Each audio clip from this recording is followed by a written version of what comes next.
الحمد لله رب العالمين والصلاة والسلام على سيد الأنبياء والمرسلين وعلى آله وأصحابه أجمعين.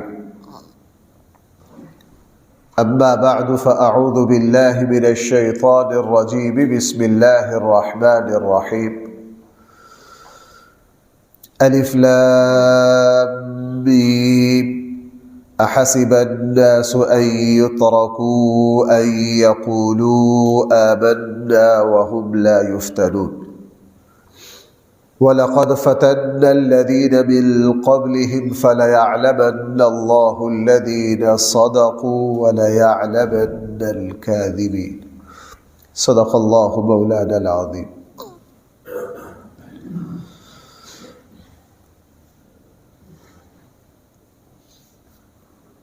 اللہ جل جلالہ نے ارشاد فرمایا،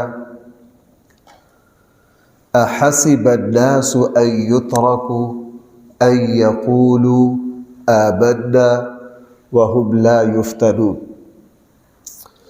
لوگ کیا سمجھتے، کیا خیال کرتے، کیا گمان کرتے کہ جب انہوں نے یہ کہا کہ ہم ایمان لائے تو لوگ کیا سمجھتے ہیں ہم ان کے ایمان لانے کو آزمائیں گے نہیں، پرکھیں گے نہیں. صرف ان کا دعویٰ ہی کافی سمجھ لیا جائے گا، ان کا یہ کہنا ہی کافی سمجھ لیا جائے گا کہ ہم مومن ہیں. ایسا نہیں ہوگا. یہ بات قرآن کریم نے رسول اللہ صلی اللہ علیہ وسلم کے صحابہ کو اس وقت سمجھائی جب مکہ میں ظلم کی انتہا ہو گئی. یہ بات قرآن کریم نے یہاں بھی ارشاد فرمائی ہے، دوسرے پارے میں بھی ارشاد فرمائی ہے. تقریباً قرآن کریم میں یہ بات 4 جگہ ہے. مکہ کی صورتحال یہ ہے کہ جو شخص اپنے مومن ہونے کا اعلان کرتا ہے اس پر زندگی کے تمام راستے بند کر دیے جاتے ہیں، اس کا مال لوٹ لیا جائے. ہجرت جب ہوئی تو جو صحابہ ہجرت کر کے مکہ سے نکلتے گئے، پیچھے والے ساری جائیدادیں لوٹتے گئے. یہاں تک کہ رسول اللہ صلی اللہ علیہ وسلم جب ہجرت کر کے مدینہ تشریف لے گئے تو آپ کے آبا و اجداد کی جتنی جائیدادیں تھیں وہ سارے عقیل بن ابی طالب ساری بیچ چکے تھے. اور اللہ کے نبی صلی اللہ علیہ وسلم مکہ فتح کے دن جب مکہ میں داخل ہوئے تو صحابہ اکرام نے پوچھا، اللہ کے رسول آج آپ کدھر ٹھہریں گے؟ حضور نے فرمایا، عقیل نے ہمارے لیے کچھ چھوڑا ہی نہیں، ہم نے کدھر ٹھہرنا؟ عقیل نے ہمارے لیے کچھ چھوڑا ہی نہیں، سارا بیچ بچا دیا. ایسے ہی ہوا.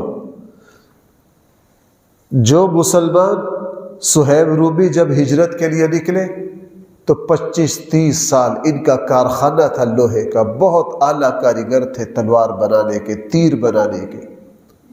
30-35 سالہ جو کچھ کمایا تھا پوری جائیداد لوٹ لی گئی.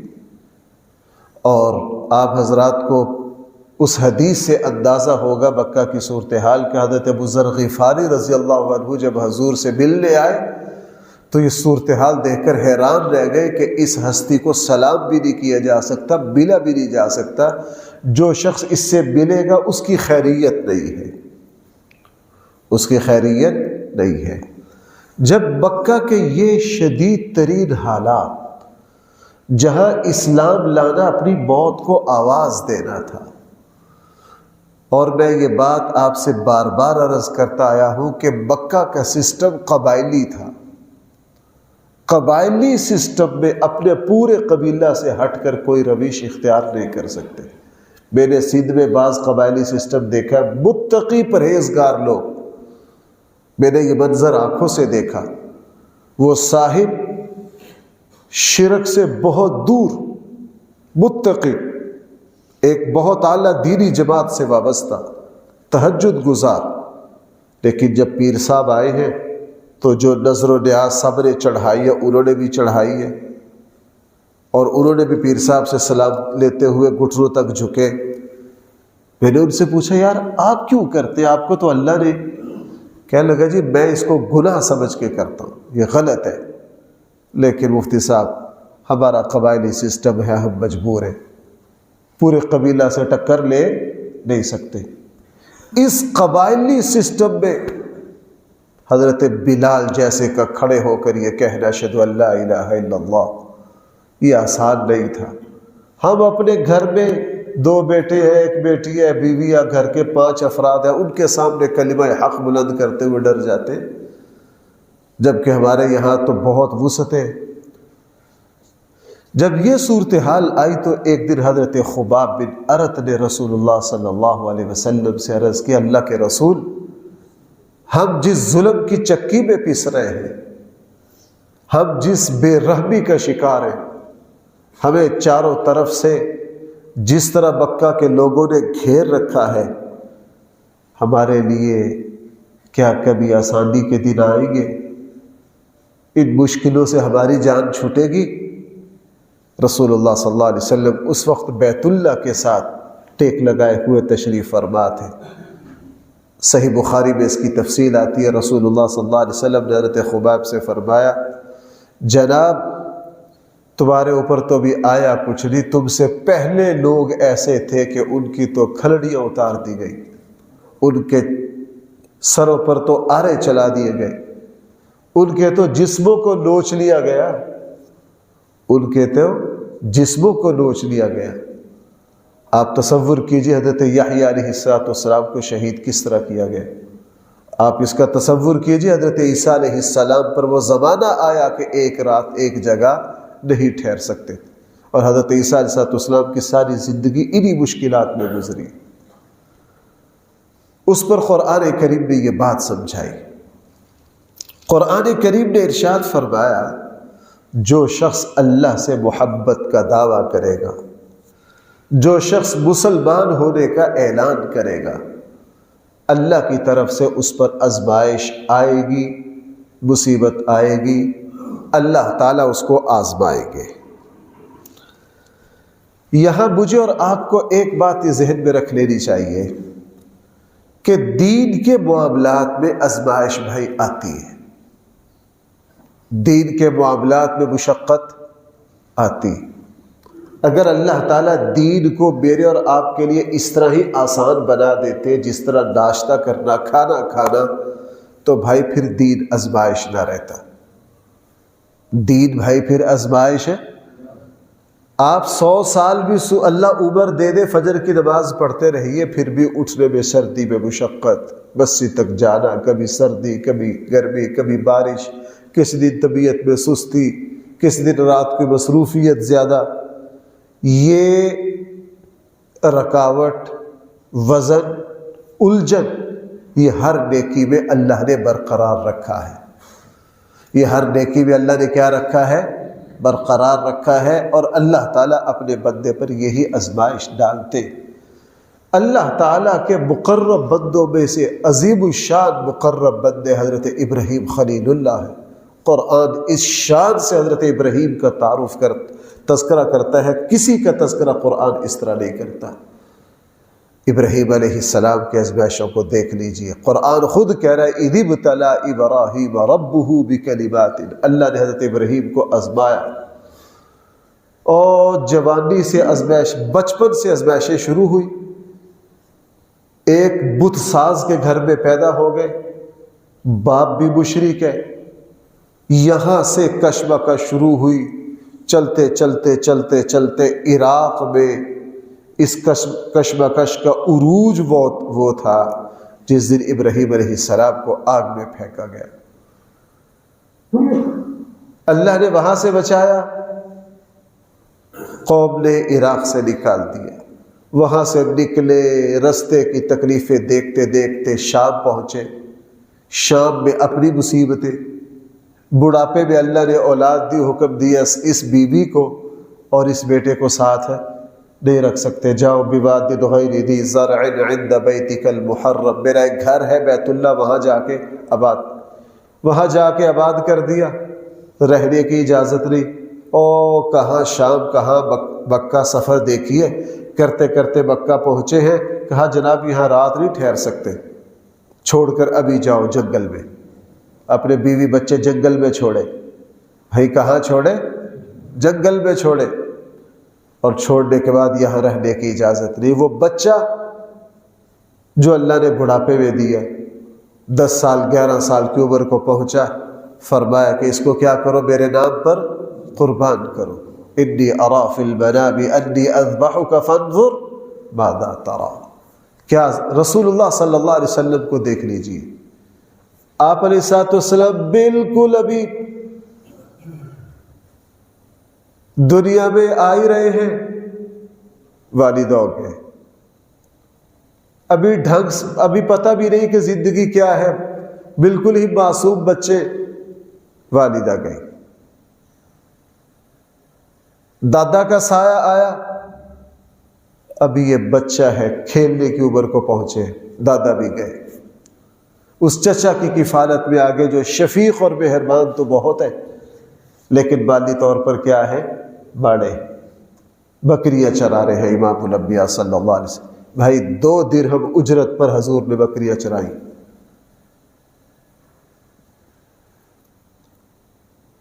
بھائی ہم پر کبھی کسی پر کوئی ایسا وقت آیا؟ سوال ہی پیدا نہیں ہوتا۔ اللہ نے ہمارے لیے تو بکریاں چرائی ہے مکہ والوں کی۔ میں سمجھانے کے لیے کہہ رہا ہوں،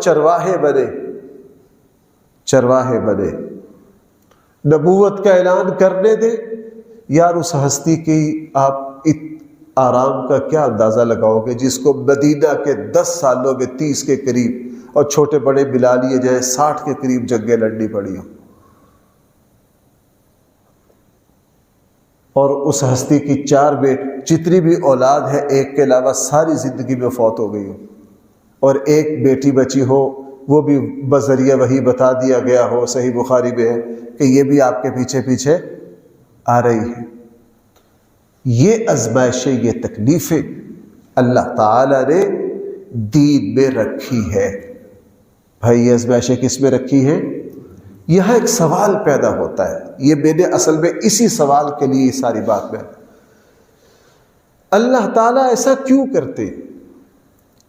یہاں فرمایا جب تک ہم تمہیں آزمائیں گے نہیں، وَلَقَدْ فَتَنَّا الَّذِينَ، تمہیں بھی آزمایا ہے، تم سے پہلوں کو بھی آزمایا ہے۔ آزمائش وہ کرتا ہے جس کو غیب کا علم نہ ہو۔ جب اللہ تعالیٰ کو سب کچھ پتا ہے، پھر اللہ آزماتے کیوں ہے؟ دنیا میں امتحان لیتے ہیں ہمیں تو پتہ نہیں ہوتا، امتحان کے ذریعے ہم چیک کرتے ہیں کون کامیاب ہے اور کون ناکام ہے۔ اللہ تعالیٰ امتحان کیوں لیتے ہیں؟ اللہ تو خالق و مالک ہے، اس کو پتہ ہے کہ یہ امتحان میں کامیاب ہے یا امتحان میں کامیاب نہیں ہے، پھر اللہ تعالیٰ امتحان کیوں لیتے؟ علماء نے اس کے بہت سے جواب لکھے ہیں، میں جو عام فہم جواب ہے وہ 2 عرض کرتا ہوں۔ پہلا جواب تو یہ ہے کہ اللہ جل جلالہ کو تو پتہ ہے کہ یہ میرا بندہ کتنا مضبوط ہے۔ ابراہیم علیہ السلام کے بارے میں اللہ کو تو پتہ تھا کہ یہ حق پر قائم رہنے والے ہیں۔ رسول اللہ صلی اللہ علیہ وسلم کے بارے میں اللہ کو پتہ تھا۔ اللہ کو اپنے بندوں کے بارے میں پتہ ہوتا ہے کون قائم رہے گا اور کون قائم نہیں رہے گا، لیکن اللہ جل جلالہ عام لوگوں کے سامنے اس کو ظاہر کرتے ہیں کہ میں نے اپنے اس بندے کو جو نوازا ہے ویسے ہی نہیں، میرے اور آپ کے اعتبار سے اللہ تعالی ضابطہ مکمل کرتے ہیں۔ اللہ کو پتا تھا کہ ابراہیم علیہ السلام نے وہی کرنا ہے جو ان کو میں نے حکم دینا ہے، لیکن انسانیت کے سامنے واضح کر دیا کہ ہم نے ابراہیم کو اپنا خلیل اس لیے بنایا ہے، تم اپنے ضابطے کے مطابق چیک کر لو ابراہیم کامیاب ہے یا ناکام ہے۔ ہم نے امام الانبیاء صلی اللہ علیہ وسلم کو جو خاتم المرسلین خاتم النبیین بنایا ہے ویسے نہیں بنایا، ہمیں تو پتہ ہے کہ یہ امتحان میں 100% کامیاب ہی کامیاب ہے، جو ہم نے کہنا ہے اس ہستی نے وہی کرنا ہے، یہ ہمارے لیے نہیں ہے کہ نتیجہ کیا نکلتا ہے، یہ کس کے لیے ہے؟ تمہارے لیے۔ تم دیکھو کہ ہم نے اس ہستی کو جو خاتم النبیین کے مقام پر جو فائز کیا ہے، تمہارا اپنا ضمیر اس ہستی کو دیکھ کر کہے گا واقعتاً یہ ہستی اس شان کی ہے کہ اس کو خاتم الانبیاء اور خاتم النبیین بنایا جائے۔ حضرت بلال حبشی کو اللہ نے، کوئی کہہ سکتا ہے یار بلال حبشی میں ایسی کیا بات تھی کہ اللہ کے نبی خواب میں جنت کی سیر کر رہے ہیں اور ان کے قدموں کی آواز اپنے آگے آگے، میں کو کہہ سکتا تھا کہ نہیں؟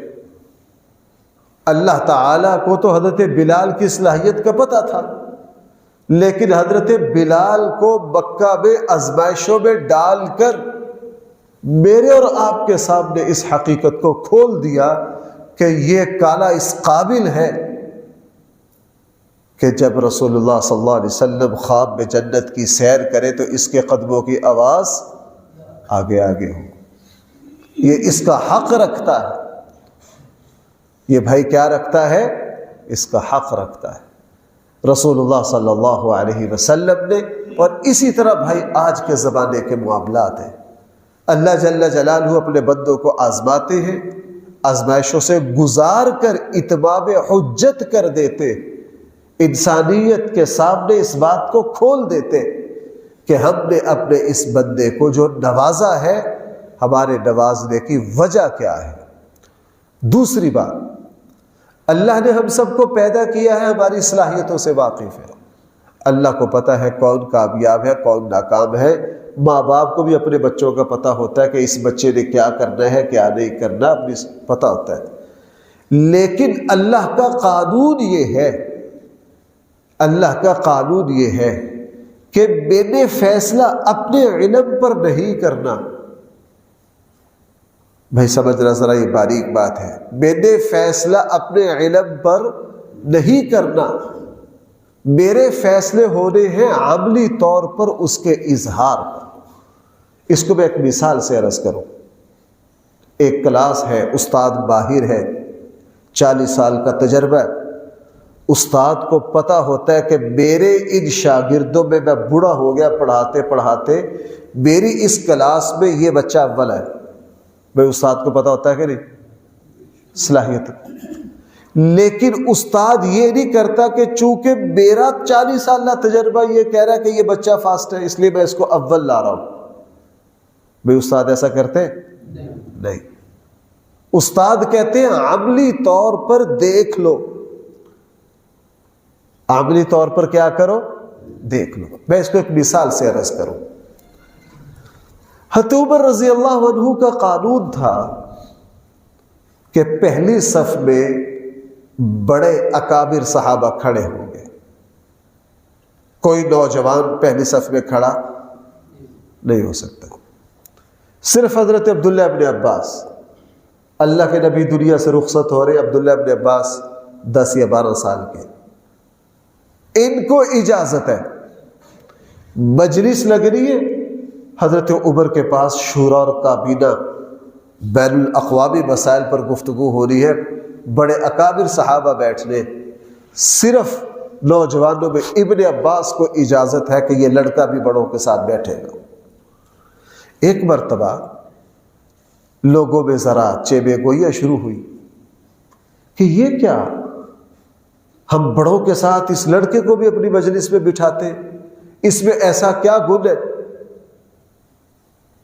حضرت عمر رضی اللہ عنہ نے پھر ایک دن سوال کیے، ایک دو بڑے بڑے اکابر صحابہ کو اس کے جواب نہیں آئے۔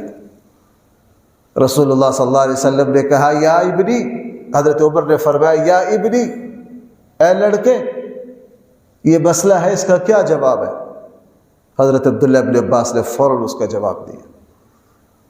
حضرت عمر کو تو پتا تھا کہ یہ نوجوان کس صلاحیت کا ہے، لیکن دوسروں پر اس کی صلاحیت کو کیا کرنا تھا؟ ظاہر کرنا تھا۔ رسول اللہ صلی اللہ علیہ وسلم نے فرمایا میری امت کے سب سے بڑے قاری جو ہے وہ ابی بن کعب ہے۔ اللہ کے نبی نے کیا فرمایا؟ میری امت کے سب سے بڑے قاری کون ہے؟ یہ بھی کافی ہے۔ اللہ استاد کو شاگردوں کا پتہ ہوتا ہے، اللہ کے نبی کو پتہ ہے میرے شاگردوں کس کس معیار کے۔ لیکن ایک دن حضرت ابی بن کعب کو بلا کے پوچھا، ابی قرآن کریم میں سب سے افضل آیت کون سی؟ انہوں نے 3 مرتبہ کہا اللہ اور اس کے رسول ہی بہتر جانتے۔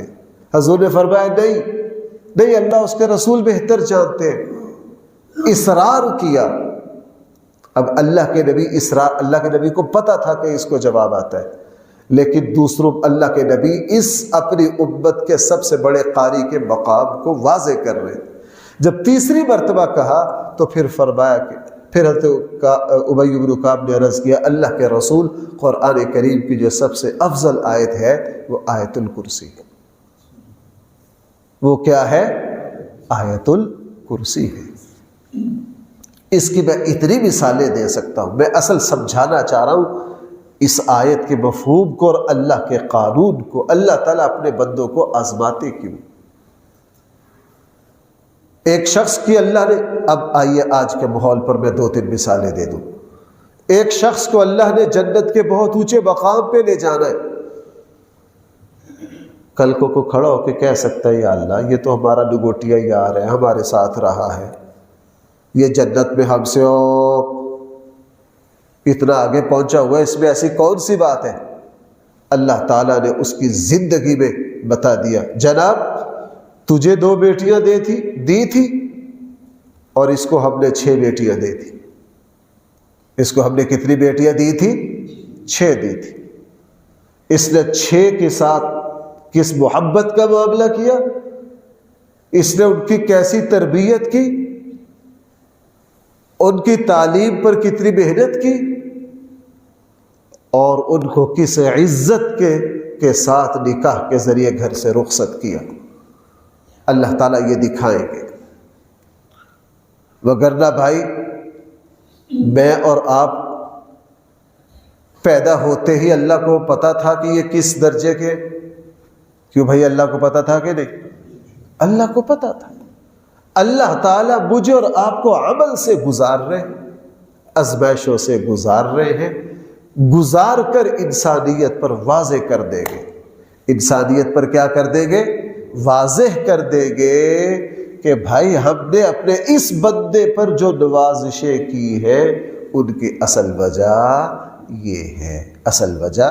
اس لیے یہاں ذرا الفاظ اب دیکھیں قرآن نے یہ بات کیوں کہی ہے۔ فرمایا احسب الناس، لوگ کیا گمان کرتے ہیں، کیا سمجھ بیٹھے، ان یترکوا، ان کو چھوڑ دیا جائے گا بس یہ کہنے سے، ان یقولوا آمنا، جب انہوں نے یہ کہہ لیا ہم ایمان لے آئے بس، وَهُمْ لَا يُفْتَنُونَ، ان کو آزمایا نہیں جائے گا، ان کو پرکھا نہیں جائے گا، ان پر آزمائش نہیں آئے گی۔ لوگ شوقیہ حج پر جاتے، بھائی سننا ذرا میری بات، جانا بھی چاہیے۔ ماشاءاللہ یہاں حج پر جا رہے ہیں، شادی حال میں بڑے بڑے پروگرام ہو رہے ہیں اور ہار پہنا رہے ہیں، بڑا جشن ہے جی، فلاں حاجی صاحب کس پر جا رہے ہیں؟ حج پر۔ وہاں جا کے جناب 5 دن گرمی میں 30-35 کلومیٹر چلنا ہے، پونچھ ہلے گئے، کیوں جی ایسا ہی ہوتا ہے، چھالے نکل آئے۔ اور آج کل کا جو حج ہے چہرے کی جلد اور چمڑی اتر آئی، جب واپس آئے تو پتہ، کوئی کہتا جی 12 کلو وزن کم ہو گیا، کوئی کہتا 8 کلو۔ بھائی تم تو یہ کہہ رہے تھے اب اللہ کی محبت میں گئے ہیں، اللہ تعالیٰ نے آزمانا ہے۔ آپ حضرات کو پتہ ہوگا جس مدینہ کی طرف ہجرت ہوئی تو مدینہ کے بخار نے سب کو قابو کر لیا کہ نہیں؟ سب کو جکڑ لیا، سب کو جکڑ لیا۔ ایک دن فجر کی نماز تو ایسی سارے ہائے ہائے کر رہے، اور صدیق اکبر جیسا مضبوط پہاڑ، حضرت صدیق اکبر بھی شدت بخار کی وجہ سے کچھ ایسی باتیں کر رہے ہیں، پتہ نہیں چل رہا کیا کہہ رہے ہیں۔ یہ حالت جب دیکھی پھر رسول اللہ صلی اللہ علیہ وسلم نے 2 باتیں فرمائی۔ مدینہ جو ہے اللہ نے تمہارے لیے لوہے کی بٹھی بنا دی ہے، یہ ذرا تمہیں پکا کے بیل کچیل نکال دے گا ساری۔ یہاں وہی مخلص رہیں گے جو مدینہ میں کس کی محبت میں آئے ہیں؟ اللہ کی محبت میں۔ جو مفاد پرست آئے ہیں وہ تو بھاگ جائیں گے سارے، وہ بھاگ بھی گئے، مخلصین ہی رہ گئے، مخلصین ہی۔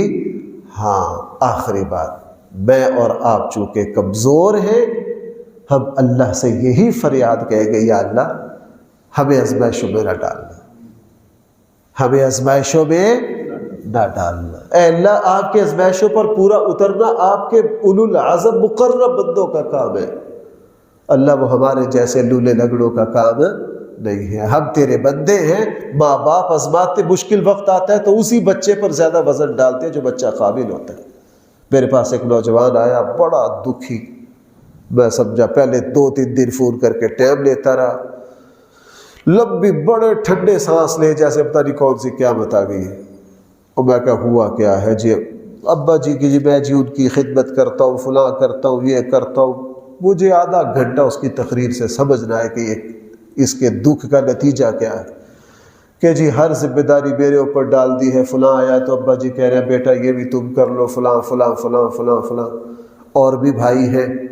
میں نے ان سے کہا، میں کہا بھائی میری بات سنو، بندے سارے اللہ کے ہیں، لیکن اللہ تعالیٰ ہر کسی پر آزمائش نہیں ڈالتا، اپنے بندوں کی صلاحیت کو دیکھ کر ڈالتا ہے۔ وہ بندے کو خوش ہونا چاہیے کہ میرے اللہ نے مجھے اس قابل سمجھا۔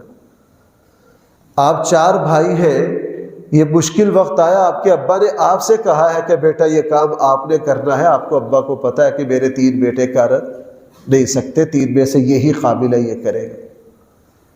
تو اللہ تعالیٰ قابلیت کی بنیاد پر کیا کرتے ہیں اپنے بندوں پر، اس لیے اس کو اللہ کا انعام سمجھو۔ اس لیے فرمایا وَهُمْ لَا يُفْتَنُونَ، ایسا نہیں کہ لوگوں کو آزمائے۔ وَلَقَدْ فَتَنَّا الَّذِينَ مِن قَبْلِهِمْ، یقیناً ہم نے آزمایا ان لوگوں کو بھی جو ان سے پہلے تھے۔ فَلَيَعْلَمَنَّ اللَّهُ الَّذِينَ صَدَقُوا، اس لیے مفسرین نے اس کا ایک ترجمہ یہ کیا، میں وہی کر رہا ہوں، تاکہ ظاہر کر دے اللہ تعالیٰ ان لوگوں کو جو سچے ہیں، وَلَيَعْلَمَنَّ الْكَاذِبِينَ، اور اللہ تعالیٰ ظاہر کر دے ان لوگوں کو بھی جو جھوٹے ہیں۔ اللہ تعالیٰ مجھے اور آپ کو صحیح سمجھ عطا فرمائے۔ الحمدللہ رب العالمین، والصلاة والسلام علی سید المرسلین وعلی آلہ وصحبہ۔ ربنا آتنا في الدنيا حسنة وفي الآخرة حسنة وقنا عذاب النار، صلى الله تعالى على آخر خلقه سيدنا مولانا محمد وآله وسلم أجمعين برحمتك يا